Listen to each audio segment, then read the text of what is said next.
I'm Al Erickson. I'm the dedicated parts personnel for the company. I'm located out of the St. Paul branch. I've been with Esch almost 3 years, and I've been served a parts role for over 12 years now. And in my past, I've dealt with a lot of hydraulic, pneumatic, gasoline, diesel, So my specialty is for sure just keeping people on the job site or keeping the job moving. What I do at Esch is I essentially help customers find the right parts for their units and keeping them operational, whether it's on a job site or in their shop. And they appreciate, just having a dedicated parts person to call on, essentially, even if they're halfway across the country. I would say the most rewarding part about my job is the real life situations that these people are in.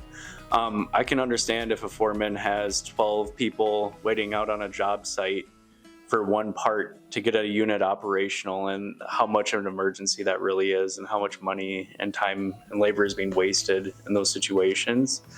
And I think that what I kind of shine at is a sense of urgency to help take care of our customers when they need it, to kind of take the challenge and go above and beyond to try to get people rolling again. The best way to get in contact is to call the office, or I would say to have my cell phone saved in their phone, because you can text me or you could give me a phone call. I would say phone call is the best way for sure.